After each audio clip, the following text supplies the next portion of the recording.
Walaupun pejabat itu dianggap semua tindakannya berdasarkan hukum, rakyat kalau merasa kepentingannya dirugikan dengan tindakan pejabat, silakan kritisi melalui pengadilan tata usaha negara.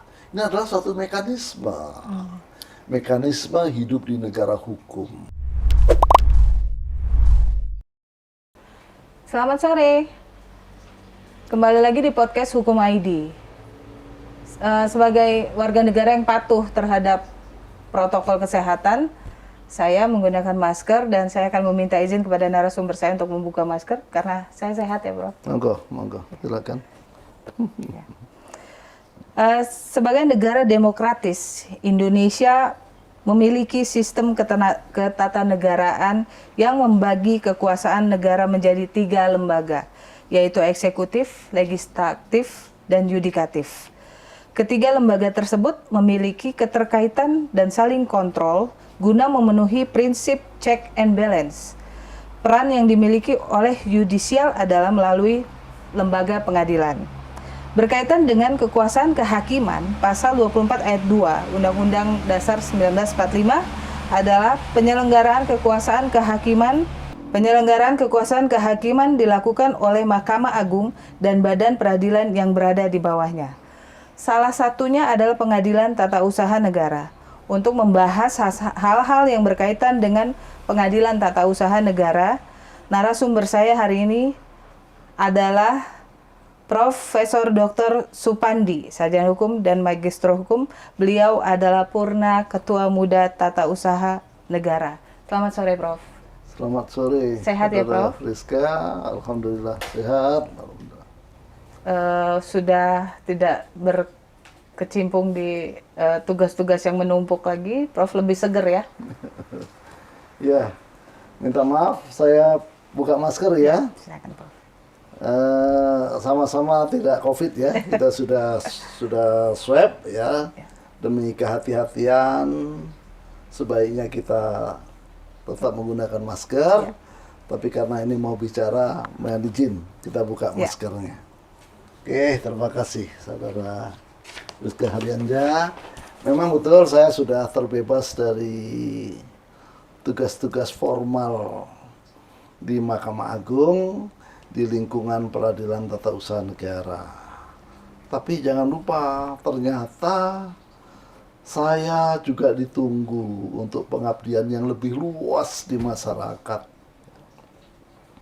Di perguruan tinggi, ya ini seperti ini, pencerahan kepada generasi penerus, terutama generasi muda, supaya mengingatkan mereka, supaya bangsa kita ini cepat mencapai cita-cita kemerdekaan negara kesatuan Republik Indonesia. Seolah-olah kita sedang membangun negeri, tapi kadang-kadang kita lupa arah kita bergerak, bersinergikah menuju kepada tujuan negara ini dibentuk. Apa itu?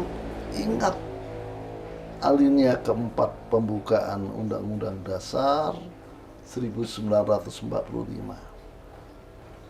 Sampai hari ini, cita-cita dan tujuan itu belum berubah, yaitu melindungi segenap bangsa Indonesia dan tumpah darah negara Indonesia, memajukan kesejahteraan umum, mencerdaskan kehidupan bangsa, dan turut serta melaksanakan ketertiban dunia berdasarkan perdamaian abadi dan keadilan sosial. Itu dia tujuannya. Sampai hari ini belum berubah. Sudah mengarah ke sanakah kita? Semua peraturan-peraturan perundang-undangan yang kita lahirkan oleh bangsa ini sudah mengarah ke sanakah? Kalau menurut pengamatan saya selama praktek sebagai praktisi hukum tata negara, juga sebagai teoritisi karena diberi kesempatan untuk bergaul di perguruan tinggi, rasanya peraturan perundang-undangan yang lahir belum bersinergi ke arah tujuan negara itu. Tarik menarik. Dan saya rasakan akibatnya. Ya. Sebagai salah satu contoh ya, Pak ingat, untuk memperbaiki negeri dalam situasi peradaban dunia seperti sekarang, yang ditandai dengan kemajuan peradaban manusia di bidang ilmu pengetahuan, teknologi komunikasi atau ICT, maka untuk memperbaiki negeri ini kita harus melakukan suatu perubahan besar. Transfer kehidupan kita dari konvensional menuju kepada pengelolaan kehidupan yang berbasis teknologi informatika. Ya, kita ingat, kalau kita terlambat ke sana, menurut teori perubahan, maka bangsa kita akan digilas oleh gelombang perubahan dunia. Kita akan terpelanting menjadi penonton perubahan itu, dan keadaan ini sangat menyakitkan. Sudah ini disadari terutama oleh Mahkamah Agung Republik Indonesia. Siang malam itu pimpinan Mahkamah Agung ya, kalau kita bekerja itu dituntut mengerahkan potensi kita 100%, itu para pimpinan Mahkamah Agung, para hakim agung itu 300% dia kerahkan untuk mencapai perubahan. Lihat, sudah terwujudkah digitalisasi peradilan kita? Sudah mulai terwujud. Sudah mulai, Prof. Ya, sudah kan. E-court sudah terlaksana, digitalisasi peradilan sudah. Kerja pengadilan bisa dilihat di dunia maya sana. Tapi apa yang terjadi? Di lapangan anak bangsa belum seluruhnya memahami teknologi informatika itu. Ini menyulitkan Mahkamah Agung. Anak bangsa belum siap. Why? Ini pasti keterlambatan sektor pendidikan mencerdaskan anak bangsa. Siapa yang salah? Ayo, siapa yang bertanggung jawab dengan keterlambatan ini? Mahkamah Agung sudah berhasil meraih kepercayaan publik, trust publik 82% lebih, di atas rata-rata penyelenggaraan negara. Masih 18% lagi yang kurang. Nah, disitulah terjadi kasus SD ya, dan itu terus dibesar-besarkan. Ini keliru besar. Pantas organisasi yang besar seperti Mahkamah Agung memiliki 940 satuan kerja seluruh Indonesia. Dengan jumlah hakim hampir 10.000. Kalau kemudian ada satu atau dua yang nyeleweng itu sebetulnya masih wajar. Tapi bangsa ini tanpa memikirkan betapa pentingnya kehormatan mahkamah itu harus dijaga, memblok up berita ini. Seolah-olah karena nilai setitik rusak susu sebelanga. Ini suatu kerugian bangsa besar, kerugian besar bangsa kita. Hendaknya sebagai negarawan, kalau ada tikus di dalam rumah, jangan sampai rumah kita dibakar. Ya, ini perlu kita ingatkan. Tolong melalui media ini mungkin bisa sampaikan. Nggak bisa perubahan itu dilakukan seperti membalik telapak tangan. Simsalabim, enggak. Pimpinan Mahkamah Agung berdoa, mengkomunikasikan terus selama kepada seluruh sumber daya peradilan, dari mulai hakim agung sampai pegawai yang paling bawah, betapa pentingnya perubahan ini kita lakukan lebih dulu. Dan mudah-mudahan nanti akan diikuti oleh seluruh sektor penyelenggaraan negara yang kita cita-citakan, yaitu terwujudnya e-government di NKRI. Kenapa Mahkamah Agung yang dulu melakukan perubahan? Mahkamah Agung sadar gelombang perubahan dunia karena kemajuan teknologi itu yang disasar untuk diterjang lebih dahulu adalah lembaga yang paling rawan dengan namanya sakwa sangka publik. Coba Bu Priska bayangkan, di dalam penyelenggaraan negara kita, eksekutif, legislatif, yudikatif, mana lembaga ini yang paling rawan dengan sakwa sangka? Yang paling rawan adalah yudikatif. Kenapa? Yudikatif itu adalah tempat penyelesaian warga Indonesia yang berkelahi secara beradab di pengadilan. Sehingga apapun yang dilakukan oleh SDM pengadilan itu selalu mengundang kecurigaan. Oleh sebab itu, Mahkamah Agung belajar dari negara-negara di dunia, antara lain negara pengadilan-pengadilan yang ada di negara Asia Pasifik.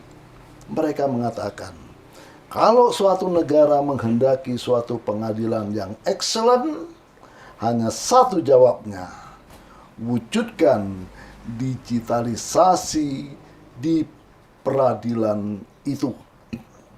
Tapi untuk mewujudkan digitalisasi peradilan, negara itu harus siap berinvestasi. Apa itu? Sarana dan prasarana digitalisasi peradilan harus disiapkan oleh negara. Nah, sekarang Mahkamah Agung masih tertatih-tatih tentang kelengkapan sarana dan prasarana, termasuk sumber daya manusianya yang siap di bidang hukum, siap dari segi administrasi negara, dan siap dari segi ahli teknologi komunikasi informatika. Ini harus diperkuat. Nah, ini menjadi tugas kita semua. Jangan sikit-sikit nyalahkan Ketua Mahkamah Agung gagal, ini harus dibongkar habis, kocok ulang, bullshit itu semua, ya. Berpikirlah dengan tenang, kita telah melakukan yang terbaik, tetapi nggak bisa simsalabim. Pasti masih ada yang disebut dinosaurus atau batu karang perubahan. Tapi secara bertahap nanti kita akan mencapai suatu kesempurnaan. Kenapa saya bisa mengatakan itu? Saya berasal dari dunia penerbangan yang dahulu juga merangkak dari konvensional.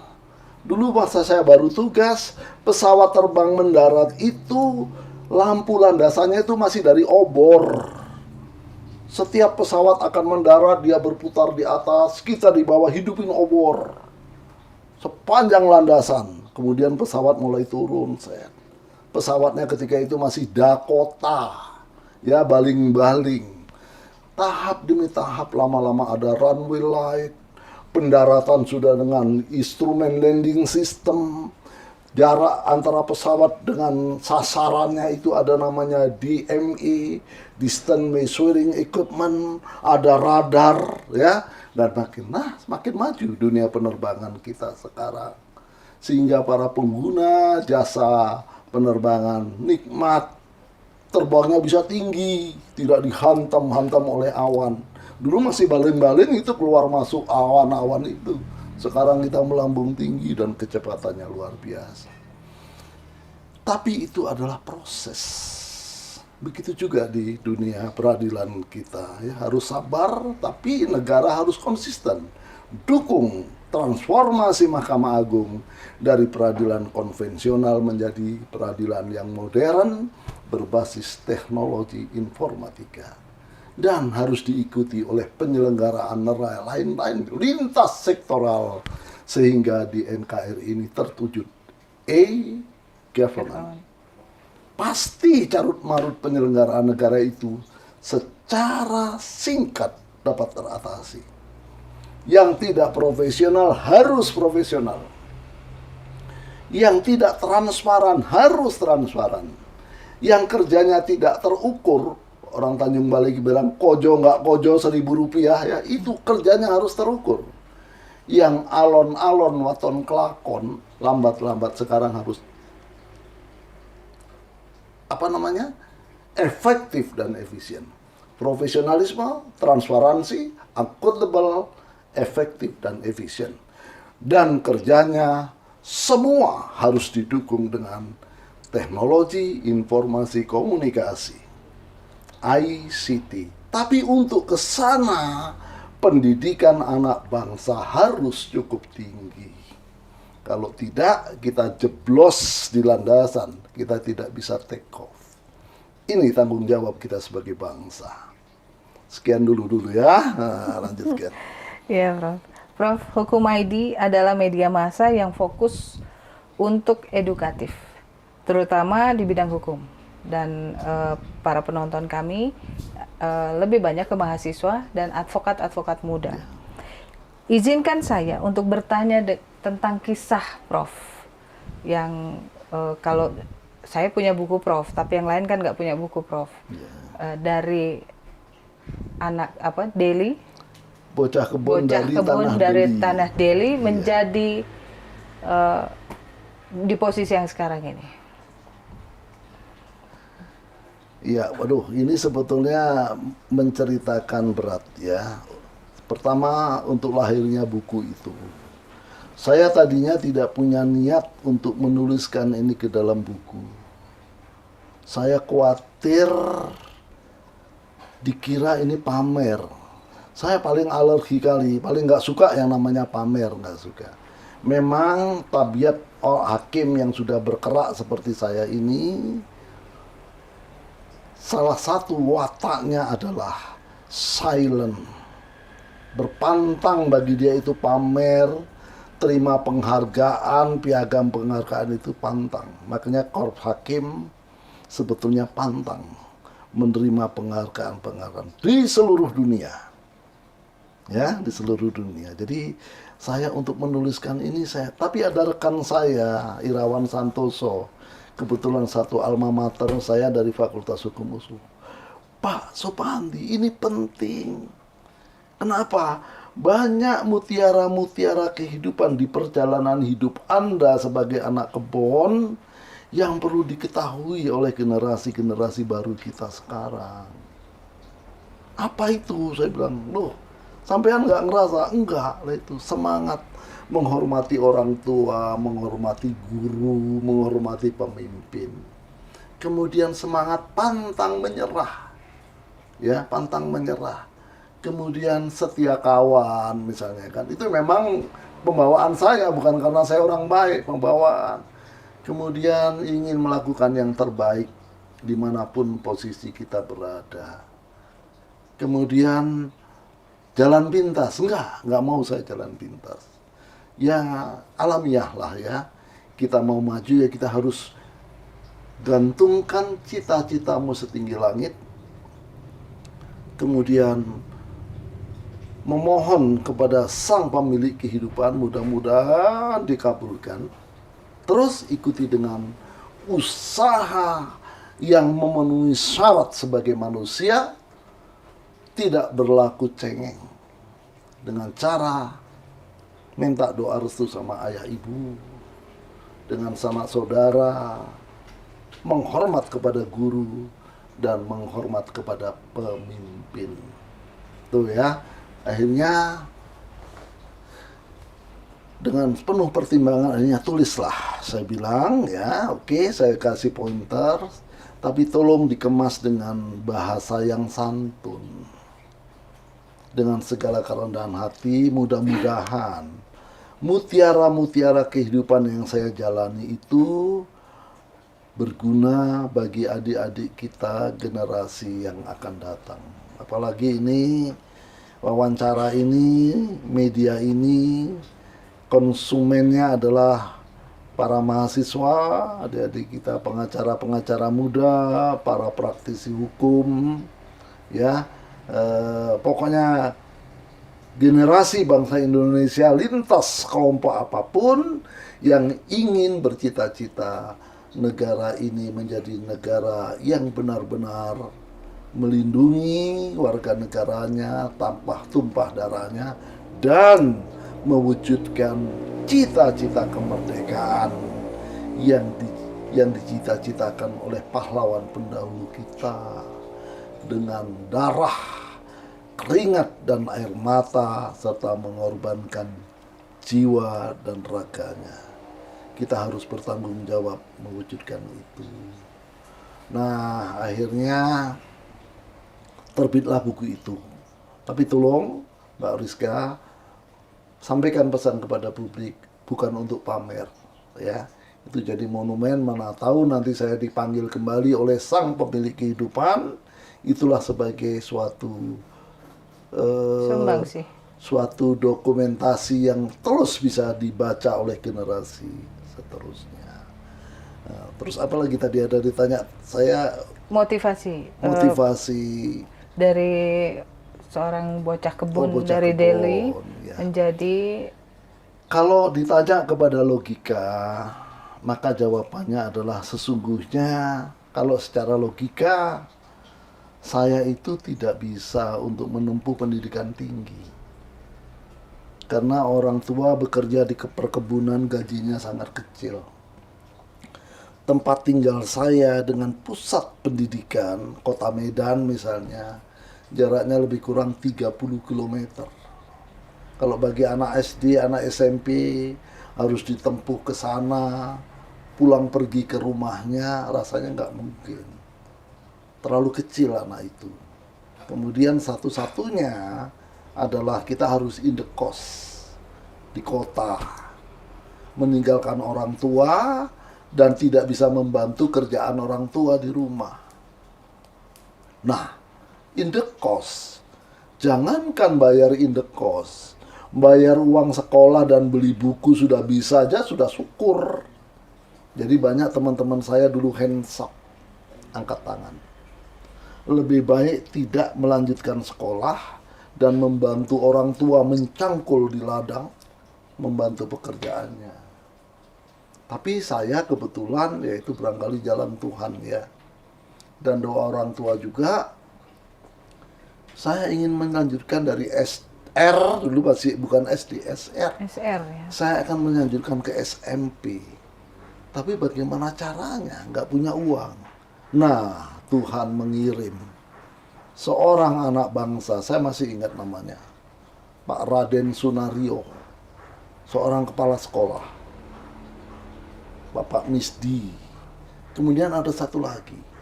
Ada beberapa sebetulnya, tapi yang saya ingat, Raden Suroso Adi Prayitno. Ini rupanya teman seangkatan almarhum Bapak Prabowo Sutejo. Ketika menjadi guru taman siswa di Siantar, ya, jadi guru taman siswa dan Siantar, Pak Raden Suprayitno Supraden Suroso Adi Prayitno ini teman dengan almarhum Bapak Prabowo Sutejo sebagai guru.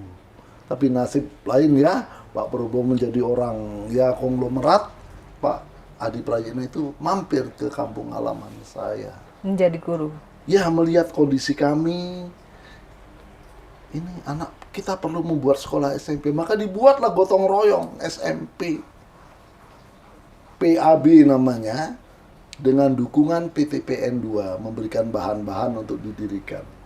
3 lokal, lantai tanah, atapnya rumbia, dindingnya papan. Di sanalah saya sekolah SMP. Ya, sekolah SMP, ke sekolah bawa cangkol, parang babat, ya, membersihkan halaman sekolah, tanam kacang panjang, tanam jagung, kemudian belajar. Gurunya guru SD, tapi yang punya potensi, punya kecerdasan untuk bisa menyampaikan ajaran-ajaran SMP, aljabar, ilmu ukur, bahasa Inggris, ilmu bumi, sejarah dunia, dan macam-macam ya, disampaikan di situ. Ternyata ketika kami bertanding cerdas tangkas dengan anak-anak SMP dari Jalan Halat, kami masih menang. Apalagi olahraganya masih menang, di situ mulai percaya diri. Sekarang sekolah perkumpulan amal bakti itu sudah di Sumatera Utara sudah pegang peranan besar. Banyak muridnya. Saya salah satu alumninya. Ya, dari sana tahun 67. Tahun 67 saya tamat SMP, Kemudian saya melanjutkan sekolah ke STM. Padahal saya tidak pernah angan-angan untuk jadi orang teknik. Enggak. Saya dulu waktu kecil kagum melihat dokter. Dokter dengan pakaian bersih. Kalau ada orang sakit dia obatin sembuh. Wah, rasanya bahagia sekali. Di kampung saya dulu kalau sakit kami diobati oleh mantri yang semua ditanggung oleh perkebunan. Seminggu sekali turun dari rumah sakit Putri Hijau, ya, tim medis berikut satu dokter. Wah, melihat dokter itu pakai stetoskop, bajunya putih, rasanya senang. Waduh, aku kepingin jadi dokter. Kalau mau jadi dokter harus sekolah SMA. Ya, kata orang tua saya, udahlah. Jangan sekolah SMA. Sekarang tamatan SMA banyak yang nganggur. Ya. Kecuali bagi orang-orang yang kaya bisa melanjutkan ke fakultas. Jadi sekolah apa, Pak? Sekolah STM saja. Kalau tamat nanti bisa kerja di bengkel. Jadi artinya nggak ada angan-angan untuk perguruan tinggi. Oke, saya STM. STM saya jalani. Kemudian di situ ada lagi, ada mosaik lagi. Saya dipertemukan oleh seorang guru yang sangat mengerti kesulitan muridnya. Saya dari Saintis ke Kampung Baru STM 1. Jaraknya sekitar 40 km naik sepeda pulang pergi. Berarti satu hari saya harus menempuh perjalanan 80 km dengan sepeda. Sekolah STM. Nah, guru ini perhatikan. Teman-teman saya kalau masuk kelas itu bersih, baru selesai mandi. Malah ada yang pakai bedak, ya, bau wangi. Saya masuk, baju saya sudah basah, keringat, cucuran sana-sini. Habis genjot sepeda kan. Wah, dia perhatikan. Tapi saya belajar terus. Suatu hari, secara diam-diam saya dipindahkan dari STM 1 ke STM 2 Jalan Timur.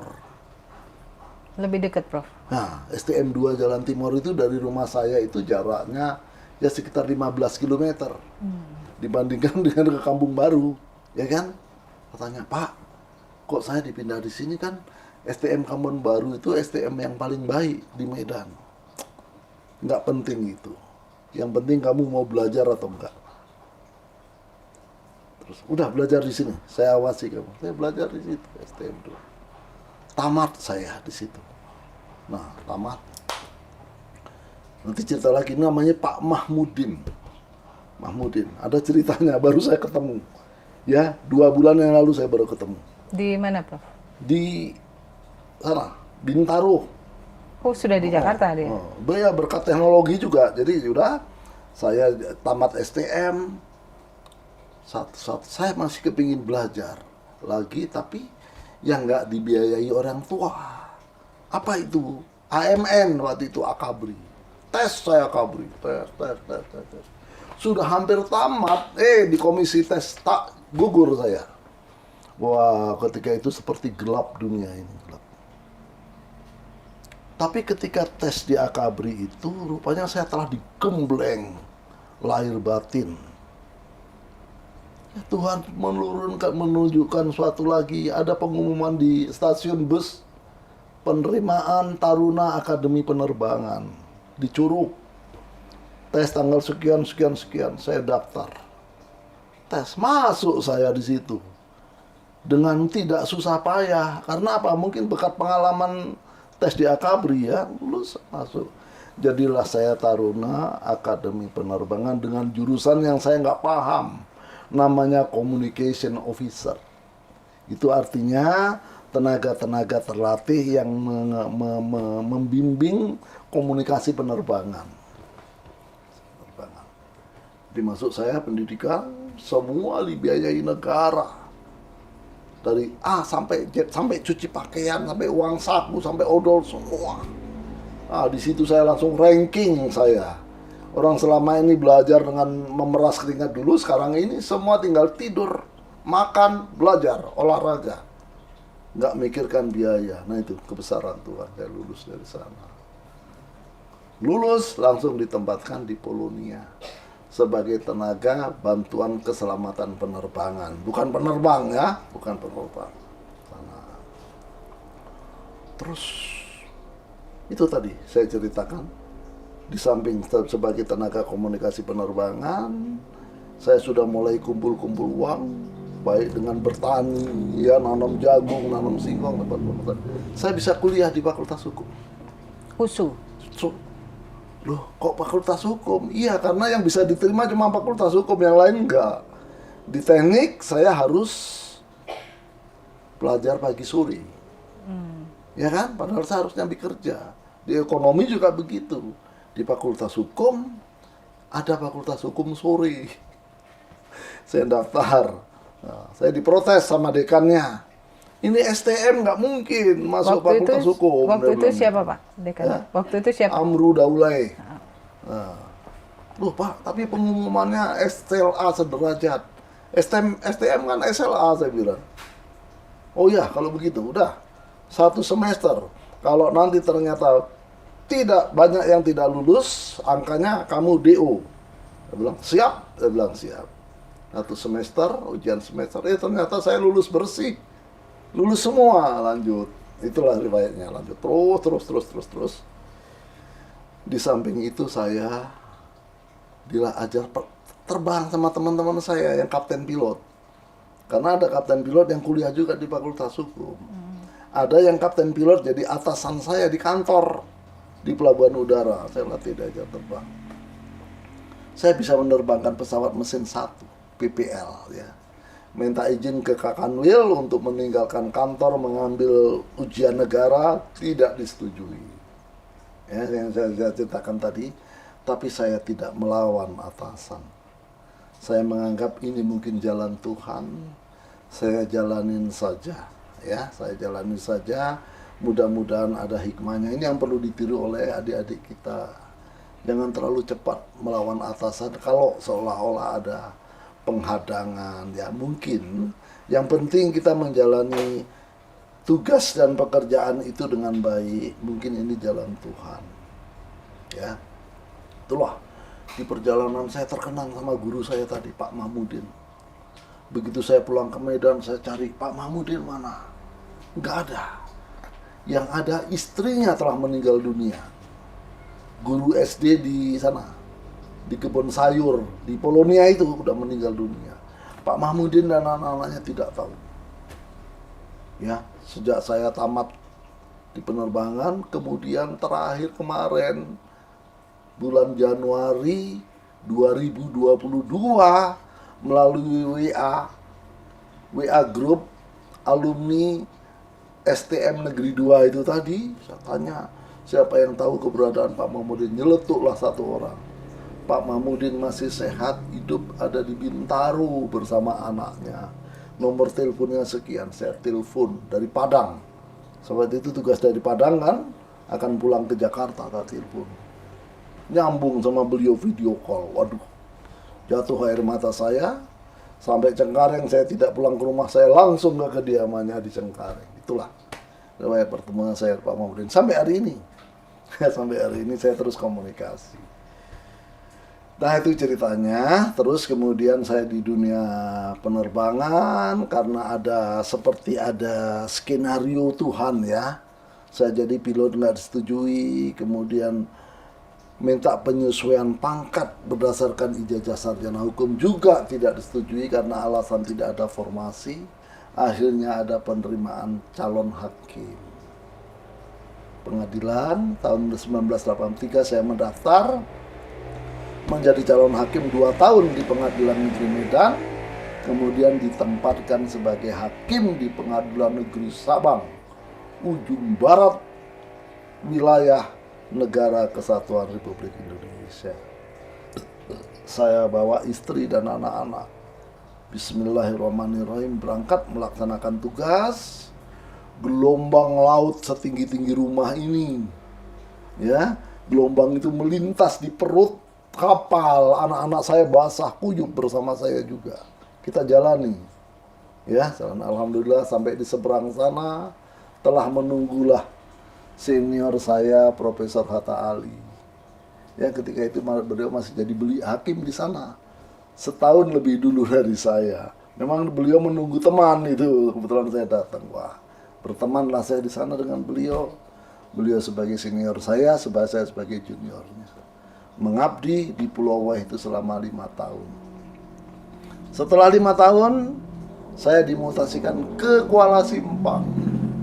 Di pengadilan yang kelasnya sama, kelas 2B juga di Kuala Simpang. Saya jalani selama 6 tahun, berarti 11 tahun saya di Aceh, ya, 11 tahun. Dan ketika itu Mahkamah Agung mengumumkan hakim-hakim senior pengadilan negeri yang berminat sebagai hakim di Pengadilan Tata Usaha Negara supaya mendaftarkan diri. Sedikit yang mendaftar, jadi masih kurang. Saya ditawarin, apa mau jadi hakim pengadilan TUM? Saya nyatakan mau. Saya dan istri, ya, setelah komunikasi, mau. Teman-teman saya pada protes. Ngapain di pengadilan TUM? Di pengadilan negeri aja ngukum rakyat ada susah. Di pengadilan TUM menghukum pemerintah. Jauh panggang dari api, kata teman-teman saya. Nggak apa-apalah teman-teman, ikhlaskanlah. Dimanapun kita juga mengabdi. Itulah tahun 96 saya hijrah ke Peradilan Tata Usaha Negara. Jadi 2 kali hijrah, ya.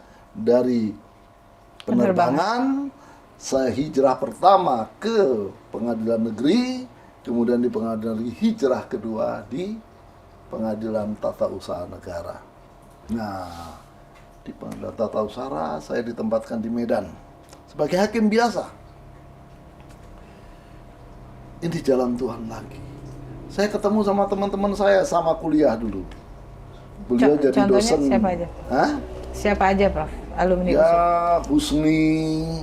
ada Husni Nasution, ada beberapa, ya. Namanya saya lupa, si Gahara Tambunan, ada beberapa itu, tapi namanya lupa. Ada Nurdin Lubis, saya katakan, Mas Pandi, ayo ke kampus lagi kuliah. Aku nggak punya duit, saya bilang. Udah, nanti kita daftarkan sama-sama, nanti duitnya bisa dicicil. Nah, saya daftarlah di sana. S2, Prof. S2. Tahun 98. Ya, tahun 98. Kemudian saya kuliah di sana, tahun 2001 saya tamat. 2001 saya tamat, dilanjutkan ke S3. Tahun 2005 saya dapat doktor ilmu hukum. Di USU? Di USU. Kemudian saya ditarik ke Mahkamah Agung sebagai kapus diklat pertama Mahkamah Agung selama NKRI dimerdekakan. Ya, Mahkamah Agung baru pertama punya pusdiklat. Padahal lembaga ini dituntut oleh bangsa dan negara mempunyai hakim-hakim yang tangkas, cerdas, ya. Terus kemudian berbudi luhur, paripurna lah pokoknya. Tapi tempat pelatihannya aja nggak ada. Baru tahun 2004 sejak merdeka Indonesia, Mahkamah Agung Republik Indonesia punya pusdiklat. Nah, ini kan suatu keterlambatan, ya. Nah, itulah. Nah, sudah menjalani sampai ke Mahkamah Agung dan sampai ke Petun. Tadi kok ditanya kenapa pilih di Petun gitu, ya. Itu panggilan hati nurani. Rasanya di PT-UN ini sebagai negara hukum, negara yang berdasarkan atas hukum, dan negara Indonesia itu tunduk pada sistem hukum civil law atau Eropa kontinental, maka kalau negara itu mau disebut sebagai negara hukum, di dalam negara itu harus ada lembaga peradilan yang namanya Peradilan Tata Usaha Negara. Nah, itu diwujudkan oleh pemerintah Republik Indonesia untuk meyakinkan kepada dunia bahwa Indonesia adalah negara hukum. Nah, tapi di sini, untuk apa Peradilan Tata Usaha Negara ini? Ini anak-anak muda, para sarjana hukum, para birokrat, ya, perhatikan. peradilan tata usaha negara sebagai salah satu piranti peradilan di bawah Mahkamah Agung dibuat oleh negara yang berdasarkan atas hukum adalah suatu sarana umum bagi rakyat untuk mengkritisi kerja pejabatnya manakala apa yang dilakukan oleh pejabat itu merugikan kepentingannya. Ya, sarana umum ya, untuk mengkritisi. Jadi rakyat sebagai pemilik asli kekuasaan punya hak untuk mengkritisi. Membuat supaya para pejabatnya itu selalu dikontrol, bercermin. Walaupun teori dasarnya setiap pejabat ya keputusan dan tindakannya itu benar atau salah oleh publik wajib dianggap benar.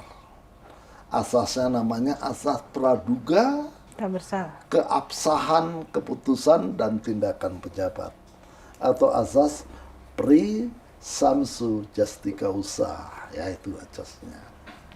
Namun walaupun pejabat itu dianggap semua tindakannya berdasarkan hukum, rakyat kalau merasa kepentingannya dirugikan dengan tindakan pejabat, silakan kritisi melalui pengadilan tata usaha negara. Ini adalah suatu mekanisme.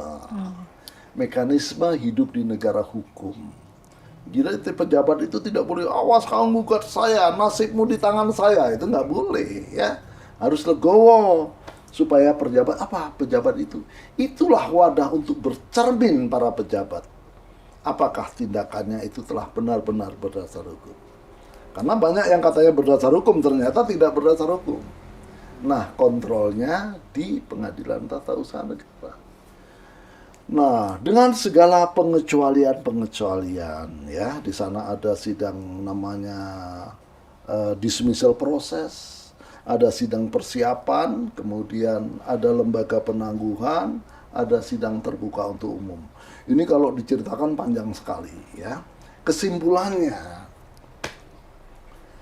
walaupun pejabat itu tindakannya wajib dianggap benar ya, namun rakyat punya hak untuk menggugat tindakannya kalau kepentingan rakyat itu dirugikan.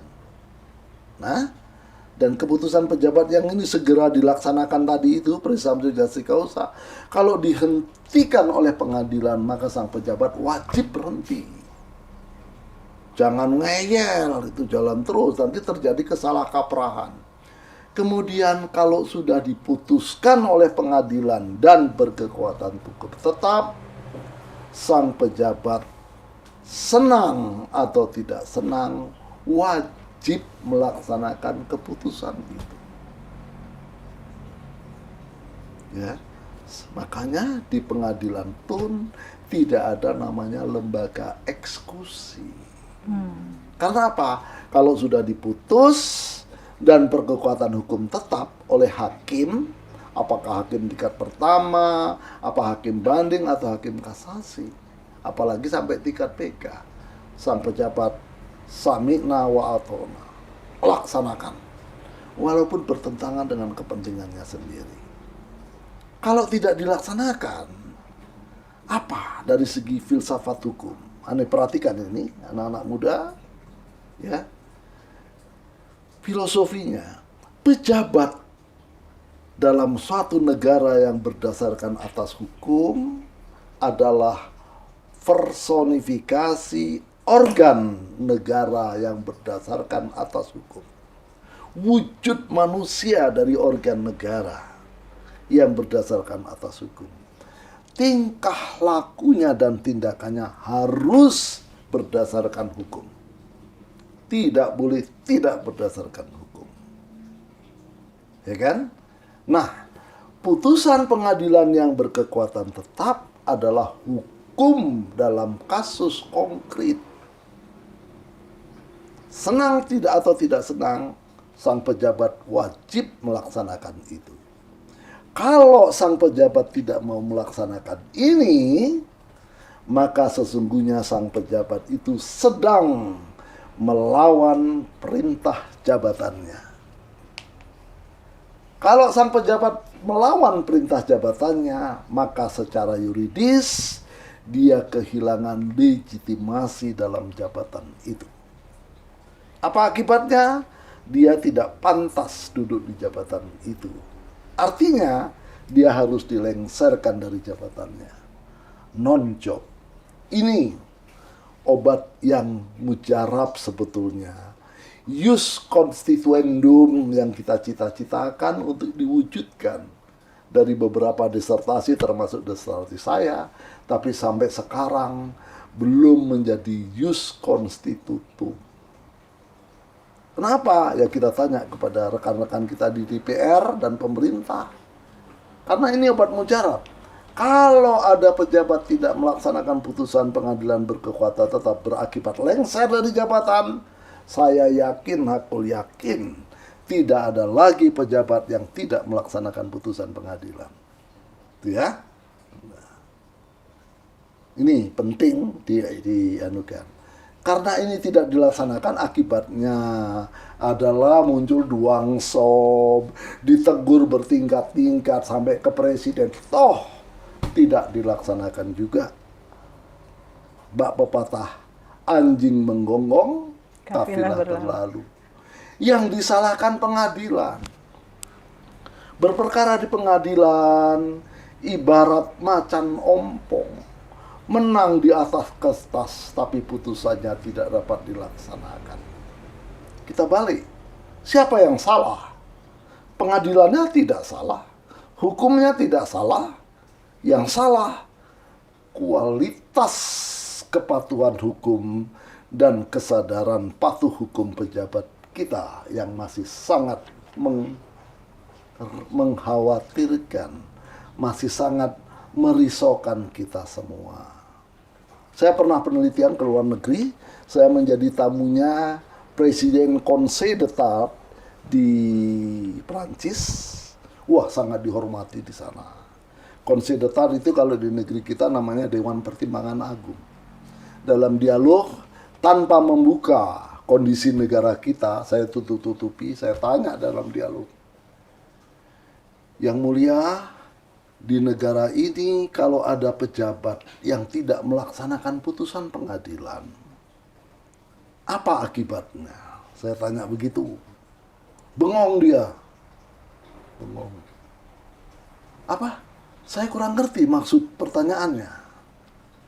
Di Perancis ini, kalau ada pejabat negeri yang tidak melaksanakan putusan pengadilan yang berkekuatan tetap, apa akibat hukumnya? Apa mungkin terjadi itu? Heran dia, apa mungkin terjadi itu? Karena nggak pernah terjadi di sana. Kalau terjadi yang mulia, bagaimana? Kalau terjadi, artinya bangsa itu secara budaya, secara kultural, belum pantas mempunyai pengadilan tata usaha negara. Kasarnya, negara itu belum pantas disebut sebagai negara yang berdasarkan atas hukum. Itulah kira-kira. Jadi saya pun di dalam penelitian saya ambil kesimpulan. Kalau ada pejabat yang membangkang tidak mau melaksanakan putusan pengadilan, berarti sang pejabat itu sedang melawan perintah jabatannya. Karena perintah jabatannya di dalam surat keputusan, di dalam sumpah jabatan, dan di dalam pelantikannya adalah patuh, taat melaksanakan hukum dan peraturan perundang-undangan, mengutamakan kepentingan umum daripada kepentingan pribadi atau golongan. Tapi Prof, yang terjadi kan itu multitafsir dalam pengertian kembali ke person yang bersangkutan.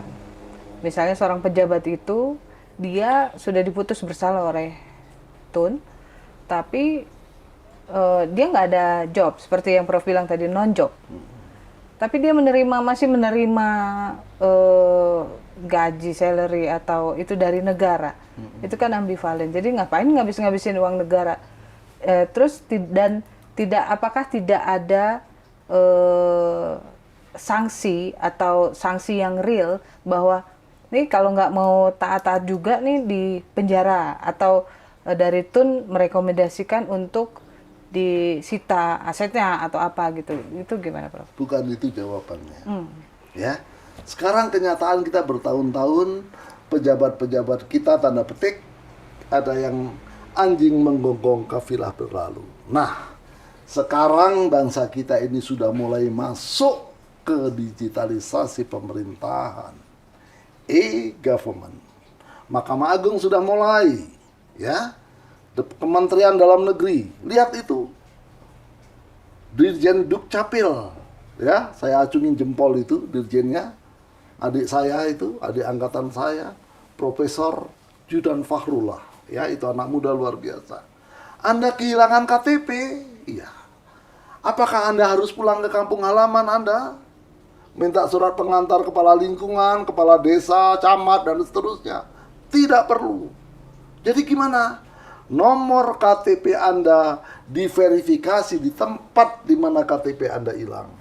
Print di sana akan muncul gantinya. Bayar pakai uang, tidak pakai uang. Kalau di sana pakai uang, laporkan ke saya. Nah, ini luar biasa. Kenapa ini bisa terjadi? Digitalisasi penyelenggaraan pemerintahan di bidang kependudukan dan catatan sipil. Udah lagi saya baca lagi di Dijen Mutasi Kementerian Dalam Negeri, dimutasikan seorang pegawai sarjana dari Kabupaten Singkil Aceh ke Kabupaten Deli Serdang Sumatera Utara, pindah golongan 3. Diproses, dikirimkanlah pemberitahuan elektronik, surat permohonan mutasi atas nama saudara Dr. Andes X, nomor NIP sekian, pangkat sekian, telah diterima di Kementerian Dalam Negeri pada tanggal sekian. Saat ini sudah diterima persetujuan teknis, pertek ya, persetujuan teknik dari BKN. Telah disetujui dan sekarang sedang diserahkan di meja Menteri Dalam Negeri menunggu ditandatangani. Ini diberitakan. Pemberitahuan ini tidak perlu dijawab karena ini adalah bentuk transparansi pelayanan publik. Kirim ke yang bersangkutan. Nggak lama memang betul saya ikuti, 2 minggu kemudian diterima SK mutasi dari Singkil ke Deli Serdang. Ini luar biasa. Ini suatu kemajuan luar biasa, ya.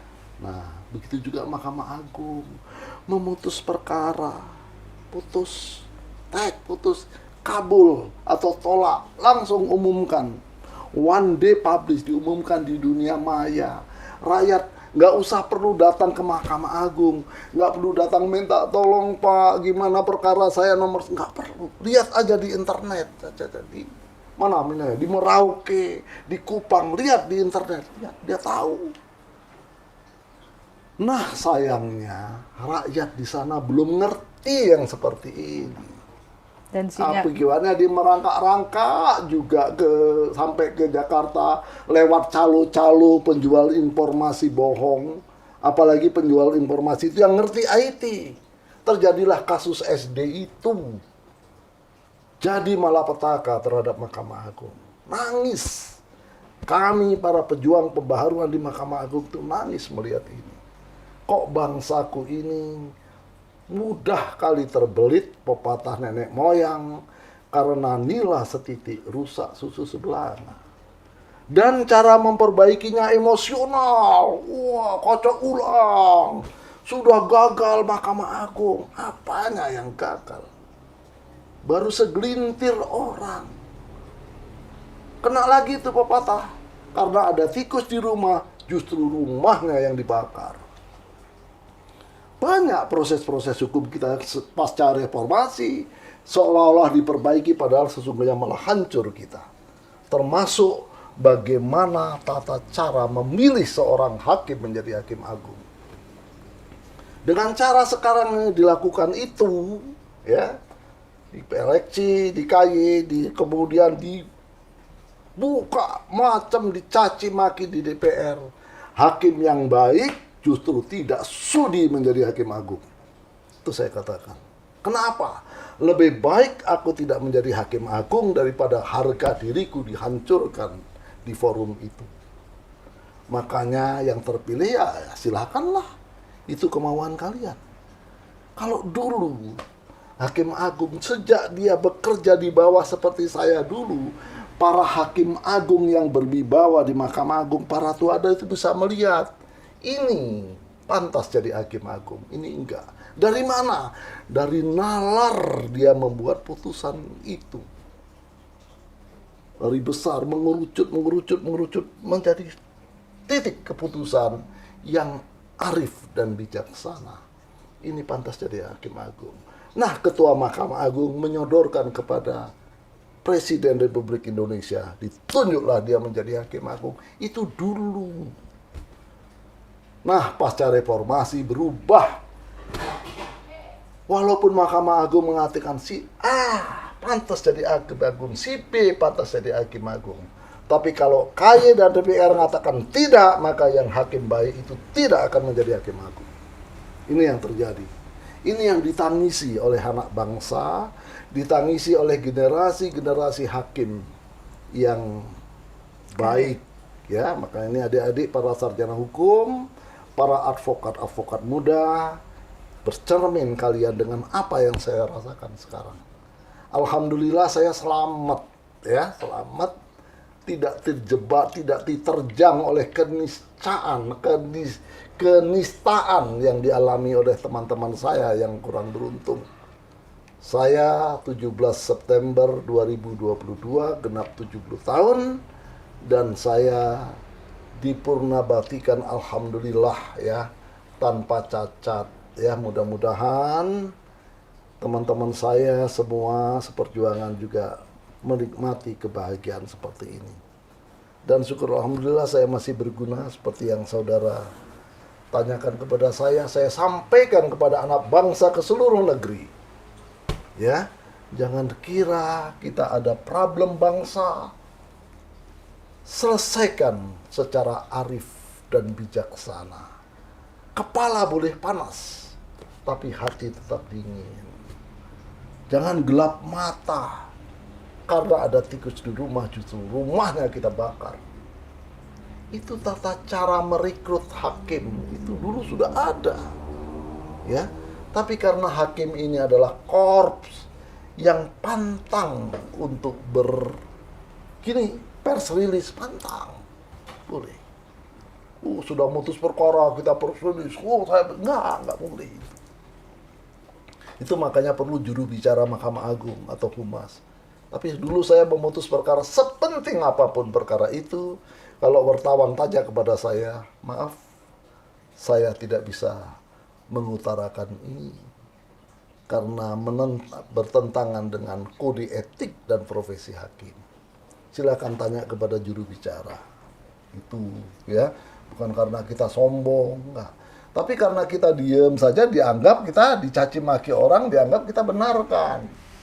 Padahal dalam hati kita, semoga bangsaku yang menjungkir balikkan putusanku yang telah kupertimbangkan dengan susah payah dan bertaut kepada Tuhan yang Maha Esa, tidak menyesal dengan hujatan-hujatan yang dia sampaikan.